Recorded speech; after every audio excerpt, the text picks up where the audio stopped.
तर आज सकाळी मी ना आलूची चटणी केली होती, तिच्यातून थोडीशी काहीतरी चटणी शिल्लक राहिली होती. चला म्हणले तिचे पराठे तरी करून घेते. आता मला आहे ना तशी चटणी आवडत नाही खायला, पण असे पराठे वगैरे केले ना तर मी ना खूप जास्त आवडीने खात असते. पण आशुले पप्पाला त्यांना ना पराठे आवडते, त्याला चटणी आवडते. आमच्या दोघांच्या काहीतरी असे बरं, त्यांना वेगळं आवडतं आणि मला काहीतरी वेगळं आवडते. तिथं लगेच सकाळी त्यांचा टिफिन वगैरे देऊन दिला, तर त्यांना तिथे लगेच पराठे करायला घेतले होते. मस्त पराठे झाले ते, मस्त करायचे करायला पराठे त्याला शेकून घेतले होते. चला मला आता लगेच इथं नाश्ता करायला घेतो. आता इथे मी नाश्ता करत होते ना, तर आशूला पण थोडंसं दिलं होतं खायला. तिने पण यांना आवडीने खाल्लं होतं. मस्तपैकी आम्ही नाश्ता सकाळी करून घेतला. आता आले तर माझे घराचे काम.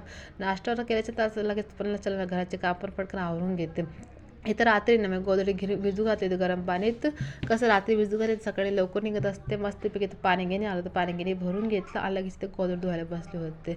तर तुम्ही मला असं एवढेसे बाथरूममध्ये तुम्ही गोधडी किती कसे धुता असाल, तर कसं आहे माहिती आहे का, जे मोठाले कंबल असते ना ते म्हणजे मोठाले जे गोधडी वगैरे असले ते फक्त मी अशी पप्पा सांगत असते.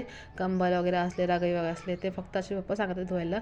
आणि जे बारके चिरके कपडे असतात ते मी धुवून घेते. म्हणजे गोधडी चद्दर वगैरे ते असलं ते मी धुवून घेते.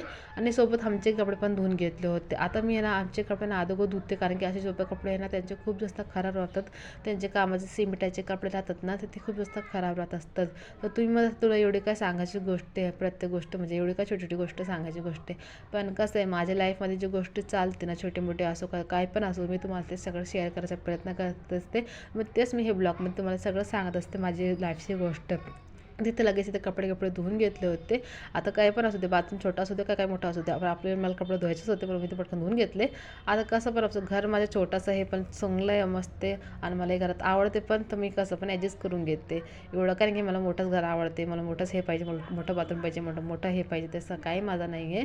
जसं मी असं पण मी माझ्या घरात खुश राहायचं मी प्रयत्न करते आणि खुश राहायला पण पाहिजे असं माझं म्हणणं आहे. त्यानंतर चला औषध पाहिजे. आता डॉक्टरने दिलं तर एवढे मोठे औषध देते मला पाहिजे होतं. आता औषध पाहून आहे मॅडम खूप जास्त रड होती. त्यानंतर मस्तपैकी तर मॅडम तुम्हाला सांगत असाल की मम्मीने कशी औषध पावलं होतं.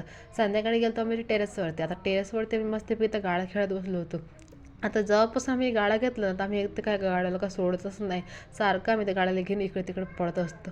आता तिचं काहीतरी असं पडणं झालं तर माझं मागं तिचं चालू होतं असं तिला धरून इकडे तिकडे जाऊन नाही, म्हणजे तिला मी सारखं तिला इकडे तिकडे पडत होते, म्हणजे ती खूप जास्त पडत होती तिकडे तिकडे. तर माझं काहीतरी अशी चालू होतं त्यानंतर झाले तर माझ्या घराचे काम. आता ते मला पटकन आवडून घेते. संध्याकाळचं स्वयंपाक पण करायचं होतं. स्वयंपाक सगळं करून घेतात. आशू पप्पा घरी आले संध्याकाळी. आता आशू पप्पाला मला म्हणलं की मी त्याला आशूला सांभाळतो. बरं मला आशूला तुम्ही सांभाळता की काय करायला लागलं, मस्त ते खेळायला लागले तुम्ही इथं. मग त्यांचा काहीतरी वेगळं चालतं. त्यांना मला मी पोरगी कशी सांभाळते तुम्ही कशी सांभाळायला लागले. आशी पण विचार करत असाल की मम्मी पापा कशी सांभाळतात, मला तू कशी सांभाळते बरं. म्हणजे ते रडत होते आणि ती चालत त्यांच्या खेळायचं असं काहीतरी.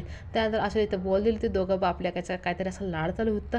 चला माझं मस्तपैकी संध्याकाळचं झेपा वगैरे झालं तर मग जेवण घेऊन गेलं. आता इथं झोपायचं होतं मला. आता सकाळपासून माझी काय तब्येत थोडी बरी वाटत होती.